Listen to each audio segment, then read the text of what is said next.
कुछ और नहीं बाकी मुझ में, तू जान मेरी, तू दिल है। सांसों के बिना तो जी लेंगे, पर तेरे बिना मुश्किल है।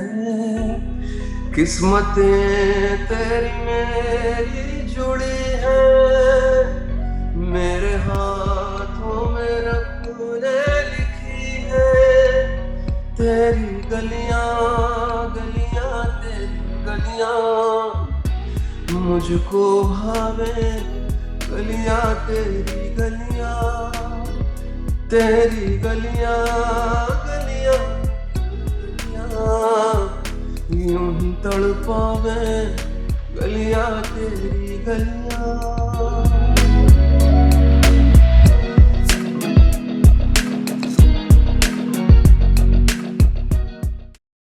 You all are watching Punjab Kesari Navade Times. मैं हूँ आपके साथ नमता सुचदेव and today we have with us the pan-Indian singing sensation and music director, one of his kind super singer Ankit Tiwari, who has come with his Galiyan Returns. Once again, मैं कहूँगी a cult song. Welcome Ankit to the show on Punjab Kesari Navade Times. कैसे हैं आप? मैं अच्छा हूँ, thank you so much, thank you so much. जो गलियां सॉन्ग था, it was a cult song, है ना? बहुत ही हिट हुआ था। अभी 8 साल के बाद जब इसका सेकंड वर्जन आपको रिक्रिएट करना था, so were you like anyhow feeling pressurised कि ये उतना बेटर निकलेगा या नहीं? हालांकि it has come out really well, but what was the process while making it? ये तो पता ही था कि क्या रिक्रिएट करने जा रहे हैं, लेकिन सेम टाइम ये भी पता था कि आज के अभी देखा जाए तो हर एक चीज रिक्रिएट हो रही है। हर नेक्स्ट फिल्म में आपको रिक्रिएशन के 2 या 3 गाने मिलेंगे और ओरिजिनल एक मिल सकता है या 2 मिल सकते हैं नेक्स्ट में। तो ये भी था। और तीसरी चीज ये थी कि गलियां विलन और विलन रिटर्न्स के बीच का ब्रिज है गलियां, तो कहीं ना कहीं कनेक्ट करती है, कहीं ना कहीं कनेक्ट करता है। और ऑडियंस के बीच में, जो फिल्म के फैंस हैं उनके बीच में उसकी याद है गलियां, एक विलन की याद है गलियां, गलियां से एक कनेक्शन। और जब विलन रिटर्न्स हो रही है तो गलियां आना एक बहुत ऑब्वियस चीज था, और जो कि होना भी चाहिए था। तो वही सब चीजें थी दिमाग में। बस एक चीज मैंने, और इसमें खास बात यह है कि जितने भी आर्टिस्ट, जितने भी म्यूजिशियन ने गलियां फर्स्ट में काम किया था, सेम टीम ने गलियां रिटर्न्स में काम किया है। अरे वाह, क्या बात है! Including Mohit, including me, my programmer Dhrupada, my guitarist Ankur Mukherjee, my flutist Naveen Anna, my backing vocalist अपना लीना बोस, एरिक पिल्लई, पंकज, मतलब आप समझो जितने भी लोग हैं, जितने भी लोग इन्वॉल्व हैं, उस वक्त भी वही इन्वॉल्व थे और इस गाने में भी वही सब लोग हैं। तो वो एक चीज, और वो चीज हम लोगों ने बड़ी कमाल बात है। जानबूझ के की थी कि यही करना है, ऐसे होना चाहिए, यही होगा। दूसरी चीज ये थी जो पर्सनली मेरी जिद थी कि जिस तरह के, जिस जिस फ्रीक्वेंसी के, जिस तरह के रीमेक आजकल आ रहे हैं, मुझे वैसा नहीं करना था। क्योंकि मुझे ऐसा, पता नहीं, मेरा ऐसा मानना है, शायद मैं गलत भी हो सकता हूँ, कि हर गाना एक सा ही लग रहा है। हर रीमेक ऐसा लगता है कि उसका एक वर्जन है, वो ऑलमोस्ट एक साउंड है, एक ही तरह की मिक्सिंग हो रही है, एक ही तरह का रिवर्ब यूज करते, डिले यूज, वही टाइमिंग, मतलब वो ऐसा लगता है एक ही सेशन पे काम हो रहा है, बस गाने बदलते जा रहे हैं। तो मेरा ये भी एक था कि यार वैसा नहीं करना है मुझे, जो रूटीन चल रहा है, मुझे वो एक ब्रेक करना है। कोशिश तो यही है कि वो ब्रेक हो, नया साउंड हो, और नया बैलेंस हो, नया मिक्स हो, नया इक्यूज हो, कुछ मतलब कुछ अलग साउंड हो। तो अगर आप नोटिस करो तो आपको ऐसा साउंड, ये ट्रीटमेंट आपको नहीं दिखेगा किसी भी और गाने में। अभी फिलहाल, मतलब अगर मैं पिछले 1-1.5 साल 2 साल की बात करूं, तो इस तरह का गाना, इवन मेरा गलियां भी ऐसा नहीं था। जो गलियां रिटर्न्स है, ये टोटली अलग किया है, जान के अलग किया है, जानबूझ के अलग किया है। ऑफ कोर्स फिल्म की रिक्वायरमेंट भी थी कि पहला जो गलियां था वो इनोसेंट था, रोमांटिक था। ये गलियां डार्क है, हार्श है, रोमांटिक है, बट डार्क ज्यादा है।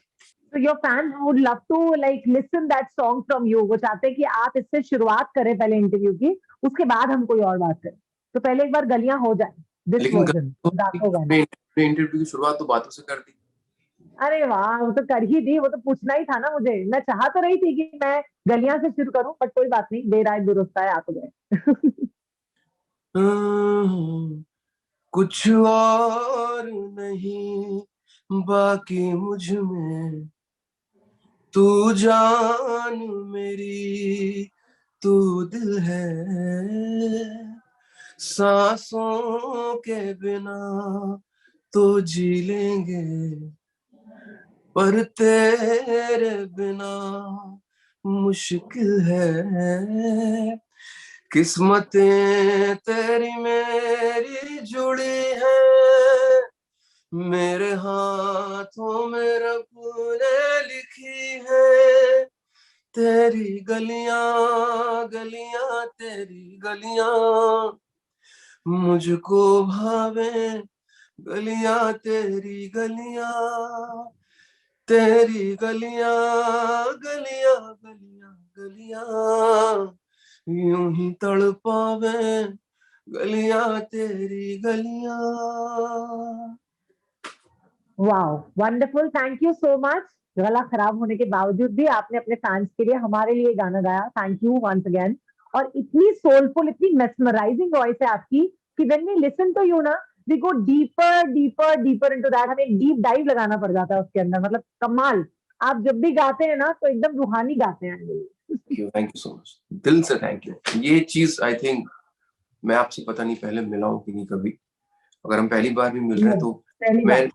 मैं हमेशा ऐसा बोलता हूँ कि आप या और भी लोग जिनसे मैं मिला ही नहीं हूँ, कभी नहीं मिला हूँ, लेकिन फिर भी वो इतना इतना रिस्पेक्ट देते, इतना सम्मान, प्यार और सपोर्ट है कहीं ना कहीं।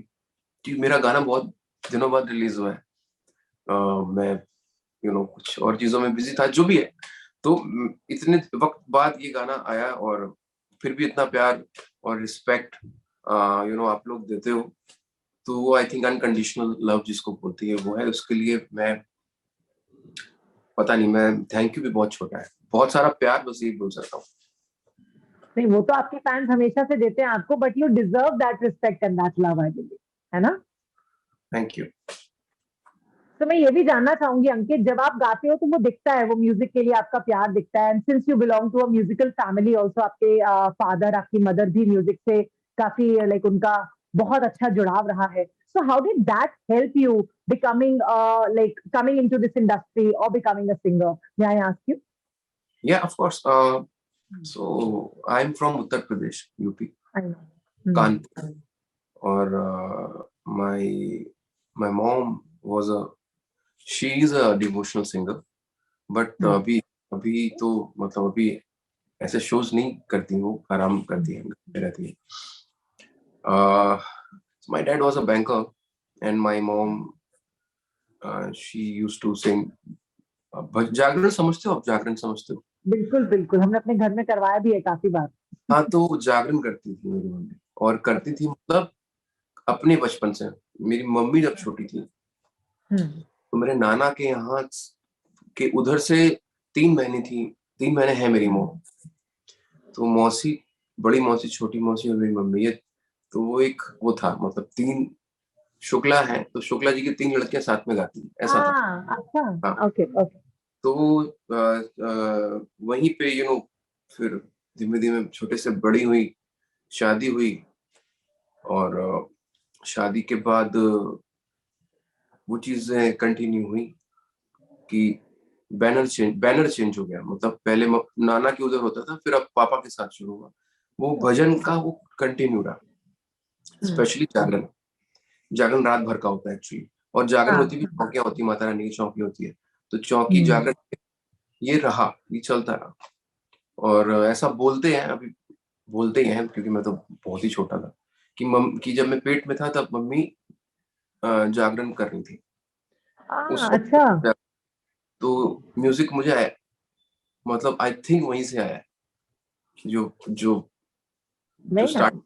तैयारी कह सकते हैं, जो स्टार्टिंग क्या बोल सकते हैं उसको, जो शुरुआत हुई है एक्चुअली। फिर मैं जब आया उस अर्थ पे, और धीमे हाँ, धीमे जब दुनिया में को। बड़ा हुआ तो मेरे ग्रैंडफादर मुझे मंदिर ले जाया करते थे। हम्म। कि मेरे ग्रैंडफादर ढोलक प्लेयर थे, हम्म। और वो ढोलक बजाते थे, तो वो मैं मंदिर जाता था तो वो चम्मच से ढोलक पे ऐसे ऐसे बजाते, तो वो मुझे दिया आई नो। जाता था, मैं एकदम करेक्ट बजाता था।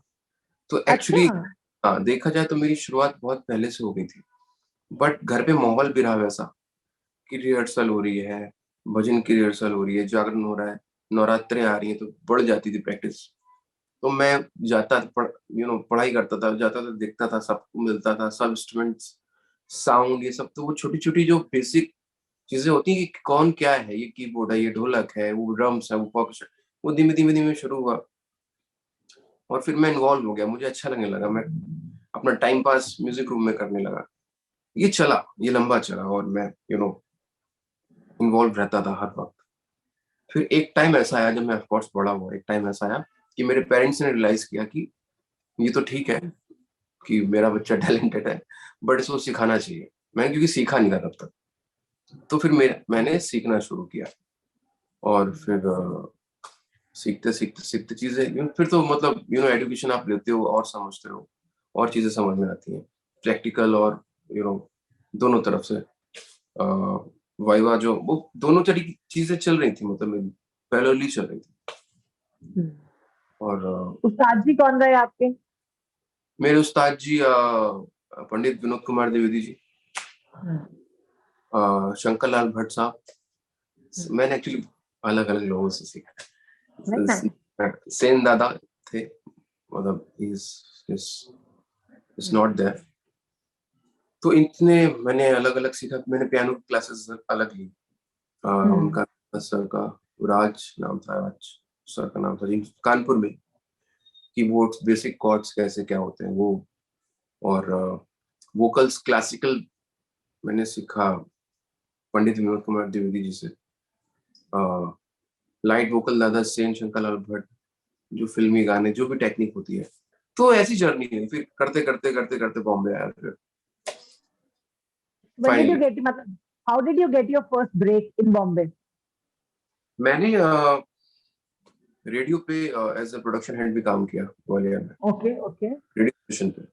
देन मुंबई आया, और जब मैं रेडियो पे काम कर रहा था तो सॉफ्टवेयर बहुत सारे पता चल गए थे। तो हम्म। मुझे यू नो कुछ अलग अलग सॉफ्टवेयर पे काम करने का प्रैक्टिस होनी शुरू हो गई थी। तो मैंने फिर जैसे जैसे आप इन्वॉल्व होते जाते हो, आपको पता चलता जाता है कि यानी इसके लिए एक्चुअली अच्छा ये है। फिर मैंने जब मैं बॉम्बे आया तो एक ये तो पता था कि मैं कंपोज कर लेता हूँ। अब मैंने एक सेटअप खरीद लिया जिसमें मेरा एक कंप्यूटर था, एक कीबोर्ड था, स्पीकर था, साउंड कार्ड था, और एक सस्ता सा माइक था। वो कहने में अच्छा। सस्ता था बट बहुत इम्पैक्टफुल है। मैंने बहुत गाने गाए उसमें एक्चुअली। अरे SM58 वाह, है। क्या बात है। हाँ, और वो रिलीज सॉन्ग मेरे बूंद बूंद एक गाना था, वो पूरा SM58 है। जो लोग भी समझ हाँ। लेंगे इस बात को उनको पता चलेगा। तो ऐसे बहुत चीजें हैं जो मैंने उस माइक पे गाई। फिर वहां से मैंने स्क्रैचेस बनाने शुरू किए, अपने बैंक गाने बनाने शुरू किए, धीमे धीमे ट्यून बनानी शुरू की, और अच्छा लगने लगा, और गाने बने, बनते गए बनते गए। अलग अलग लोगों से मिला, कुछ एड फिल्म मिली मुझे, कुछ कहीं किसी चीज का BGM मिला। यू नो बहुत आर्टिस्ट जो माइनस ट्रैक में परफॉर्म करते हैं उनके माइनस ट्रैक बनाए। हम्म। ऐसे धीमे धीमे काम मिलता गया, और मैं काम हम्म। करता करता गया। फिर प्रदीप दादा के पास मीटिंग हुई, उनके लिए मैंने जिंगल किया, एड एड हम्म। जिंगल किया, किसी हेयर ऑयल का था, मुझे याद नहीं। वो एक्चुअली रीजनल था, बंगाली था, तो इसलिए मुझे याद नहीं। उसके बाद एक्चुअली आपको पता है, मैंने मैंने 2 वो ऐड किए हैं जो कि बहुत अच्छा, फेमस। एक मैंने ऐड किया था, चलता रहे तेरा मेरा मीलों का याराना। ओके, वो मेरा था क्या बात हीरो हीरो हीरो का। वो है। बहुत वो था। एक्चुअली अगर कोई सुन रहा होगा अभी, जितने भी लोग, अब आप जब भी इंटरव्यू जाएगा तो उनको समझ में आएगा। मैं एक लाइन गाता हूँ उसकी। हम्म, चलता रहे तेरा मेरा मीलों का याराना, यस, तू चले मैं चलूं, डारा डाल तेरा कल, हर राह पे दिल ये गाए तराना, चलता रहे तेरा मेरा मीलों। ये ऐड मैंने किया था और ये बहुत चला था। हाँ हाँ, मैंने सुनी है वो आवाज आपकी। इसकी आज भी ऐसा मुझे रिक्वेस्ट आती कि कंप्लीट गाना कर दो, जबकि ये गाना था नहीं, गाने की तरह लगता है बट वो जिंगल था। तो ये एक बहुत चला था। दूसरा मैंने किया था जियो दंदनादन, जो लोगों को पता ही नहीं है, जो तो इंडिया भर में बहुत चला है। अच्छा, तो ये 2 जिंगल मैंने किए जो कि बेहद पॉपुलर हुए। और jingles are no popular, like no less popular than songs. हाँ, Jingles are very popular these days. दोनों बहुत चले। Hmm. फिर मैंने प्रदीप बदा के लिए उस वक्त किया था, और उसके बाद आगे आता गया और मीटिंग्स होती गई, यू नो अलग अलग लोगों से मिलता गया, गाने सुनाते गए। लेट लेट मतलब मुझे प्रॉपर ब्रेक अगर मैं बात करूं तो 5-6 साल लग गए ये सब करते करते। फिर चीजें धीमे धीमे अच्छी हुई। और यू नो पहला ब्रेक अगर बात करूं तो मेरी थी फिल्म दो दूनी चार। अभी फैजल जी डायरेक्टर थे और ऋषि ऋषि जी नीतू जी ने कुछ, आई थिंक 25-26 साल के बाद उनका कमबैक था। Hmm. फिर दूसरी फिल्म की थी मैंने साहब बीबी और गैंगस्टर, Bigger answer, yes. भैया की। Hmm. वो भी मतलब अच्छी फिल्म थी। म्यूजिक एक्चुअली दोनों फिल्म का म्यूजिक ऐसा चला नहीं था क्योंकि म्यूजिकल फिल्म थी भी। हमारी कोशिश थी कि अच्छा कर लें, बट वो क्योंकि कंटेंट बेस्ड फिल्म थी और वो नहीं, म्यूजिक नहीं उतना अप्रिशिएट हुआ था, नहीं चला। तीसरी फिल्म थी मेरी आशिकी 2। वो फिल्म के बाद चीजें बदल गई और फिर अलग जर्नी शुरू हुई एक। फिर अलग जोन में चले गए अंकित तिवारी। वैसे कई बार हमने देखा आपकी और अरिजीत की आवाज को कंपेयर भी किया गया, तो do you take it in a positive sense? मुझे क्या लगता है, मुझे ऐसा लगता है कि दो कंपेयर करना अरिजीत के साथ इसलिए सही नहीं है क्योंकि उसके गाने, उसको वॉल्यूम देखिए आप, उसके गाने देखिए। मैं सिर्फ आपका लाइन टोन लगी अलग है। हाँ हाँ। और मेरे बहुत लिमिट में आपको मिलेंगे, मतलब हम्म। होंगे बट ज्यादा नहीं होंगे, उसके सामने कम है। मैं क्योंकि देखो, मैं मुझे और कंपोजर बुलाते भी नहीं है गाने को, क्योंकि मैं खुद कंपोजर सिंगर हूँ। हम्म। तो अ, मैं तो खुद ही करता हूँ और खुद गाता हूँ, मतलब मैं ही अपने आप को ब्रेक देता रहता हूँ बार बार। वो एक कंपेयर कर नहीं सकते क्योंकि जिसका वॉल्यूम इतना ज्यादा हो और मेरे गाने ही वॉल्यूम में कम है, तो कंपेयर नहीं करना चाहिए। अब बात रही वोकल की, तो वोकल मिलना ना मिलना पे तो मैं नहीं बोल सकता, लेकिन हाँ स्टाइल मिल सकती है, सिंगिंग ऑफ स्टाइल मिल सकती है। थ्रो कहाँ कैसे किस जगह करना है, शायद वो हम लोग का सिमिलर हो सकता है, होगा। क्वालिटी ऑफ वॉइस भी कह सकते हैं, थोड़ी बहुत हो तो सकती है मैं। कहते हैं गाने का, हर गाने गाने का जो शायद मेरा उसका जो तरीका होगा, वो या जॉनर भी कह सकते हैं, हाँ। हाँ मतलब वो चीजें शायद हो सकती हैं कि मैंने खुद को जब देखा, सुना एक दो बार गाने, तो मुझे लगा कि स्टाइल है, स्टाइल की बात होती है और नहीं, और कोई मतलब ऐसा कुछ नहीं है। He is very great, he is a complete musician, और मैं अपनी जगह सही हूँ, तो दोनों लोग सही एवरीवन कर। Is different. हाँ, तो इतना ही है, और मुझे नहीं लगता इससे ज्यादा कुछ। अच्छा अंकित, हम देख रहे हैं कि बहुत वक्त से म्यूजिक इंडस्ट्री में काफी एक ट्रांजिशन देखा गया है, चेंजेस आर हैपनिंग, है ना, in the entertainment industry also. अगर मैं म्यूजिक इंडस्ट्री की बात करती हूँ, despite of all these changes and transition happening, there is dearth of original music somehow. How much do you agree with that, or what's your take on that? I think producers के लिए बहुत easy है एक गाना remake करके ले लेना। उसमें क्या, पैसे जो मनी ज्यादा वो भी कम है, टाइम भी कम कंज्यूम होता है, क्योंकि कॉम्पोजिशन रेडी है, थोड़ा उसको आपको थोड़ा सा हिलाना है ऐसे ऐसे करके, और एक फ्रेश नया गाना आ जाता है पुराने गाने को रिजेंबल करते हुए, जो भी गाना है, तो वो एक इजी होता है, जल्दी होता है, और जब ये चीजें सामने आई तो पॉपुलर भी हो रहा है, दोनों सब हो रही है। और किसी भी प्रोड्यूसर, म्यूजिक कंपनी को क्रिएटिविटी दूर है, ठीक है, मतलब उनको चाहिए कि चीजें चले, आज के टाइम पे पॉपुलर हो। यार इतने मिलियंस, आज वो नंबर्स का भी गेम है आजकल, कि इतने मिलियंस होने हैं 2 दिन में। बट आपके लिए मैटर करता है वो, नंबर्स मैटर करते मेरे हैं? नंबर्स कभी मैटर नहीं करते, कभी भी नहीं करते ना? नहीं। मेरे लिए नंबर्स, क्योंकि मुझे पता है नंबर्स खरीदे जाते हैं, और बहुत ये मतलब उसमें छुपाने वाली कोई बात नहीं। देयर इज एन आप एल्गोरिथम, एवरीवन नोज दैट। आप अपनी खुशियां, अपने क्या बोलते हैं, अपनी अचीवमेंट खरीद रहे हो, तो क्या है। आज मेरा गाना मतलब मान लो कि 100 मिलियन हो गया, एग्जाम्पल 200 मिलियन हो गया, और मुझे पता है 150 मिलियन खरीदे हुए, तो लगेगा कि तो यार इंटरनल सेटिस्फैक्शन नहीं मिलेगा। यहाँ पे अगर आप अंदर से सच्चे आर्टिस्ट हो तो नहीं है, और अगर आप फेक हो तो आप खुश हो गए और आप उसको अपने सोशल मीडिया पे डालोगे कि ऐसा है, ऐसा है, ऐसा है। क्योंकि आपको, आई थिंक आपका मेन उद्देश्य ही यही है कि या ऐसे ही कवर कर लेंगे, ऐसे पकड़ लेंगे लोगों को। अरे मिलियंस क्या, आज तो मैं चल रहा हूँ ना, मिलियंस तो मैं ये लो, कितना चाहिए 2 दिन में, इतने, हाँ ठीक है, लॉक कर दो, पैसे गए, आ गए मिलियंस।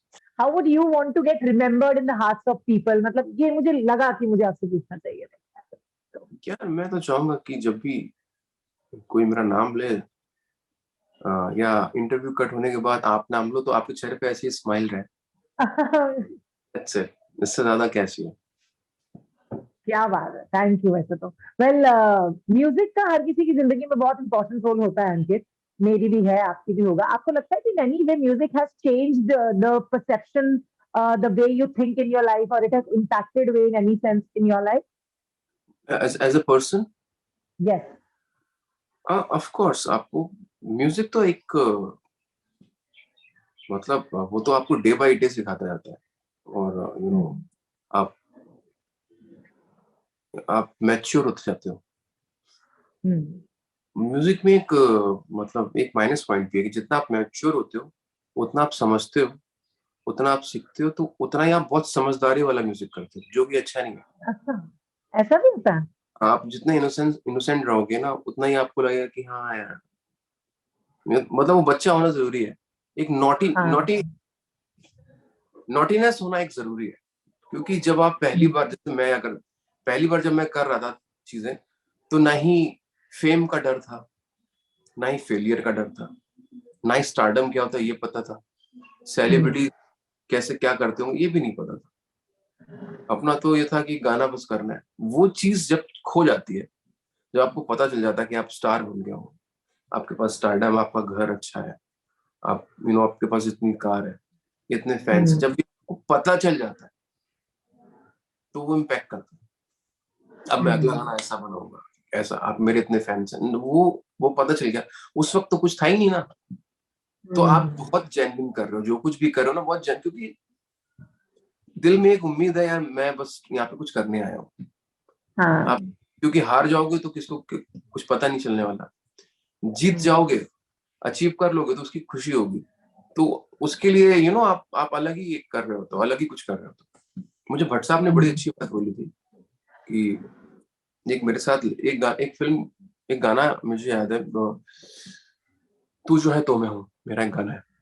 हाँ, ये भी मुझे बहुत पसंद है, बहुत ही अच्छा है गाना। मैं लिरिसिस्ट था उसका, मोइनीश रजा, मोइनीश नाम था उसका, तो वो यूपी से ही है, और वो थोड़ा अच्छी हालत में नहीं था, यू नो और उसके बैग में यू नो उसके बैग में चीजें रखी थी, जिसमें से पेस्ट भी रखा था, ब्रश भी रखा था, और पेजेस भी रखे हुए थे, पेन भी रखा, मतलब मुझे लग रहा था वो कंप्लीट बैग था उसका, जिसमें उसके कपड़े भी हैं, टूथपेस्ट भी रखा है, टूथब्रश भी रखा है, अ, वो भी रखा हुआ है, पेजेस भी रखे हुए हैं। और वो मीटिंग थी, तो हम गए, और मुझे गाना पसंद था, तो भट्ट साहब के पास में ले गया, तो कहते सुनाओ क्या है, थॉट बताओ।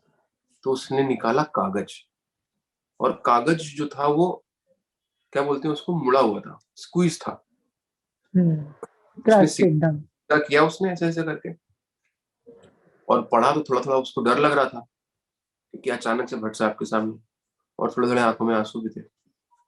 तो उन्होंने बुलाया, भट्ट साहब कि इधर आओ बेटा, इधर आओ। तो गया, तो कागज़ को देख के बोलते हैं कि तुम तो आगे बढ़ जाओगे इस फ़िल्म के बाद, तुम्हारा अच्छा होगा, बट ये इसकी कीमत मत भूलना। शायद तुम्हारे पास बहुत अच्छी वेरी डायरीज़, नाइस। कॉपी आ जाएगी, लेकिन ये जो मुड़ा हुआ कागज़ है ना, ये हो तुम, यहीं से निकला है वो। क्या बात है! तो बहुत बड़ी बात कही है। हाँ, तो मैं वही कह रहा हूँ कि वो भूल जाते हैं, जब पता चल जाता है।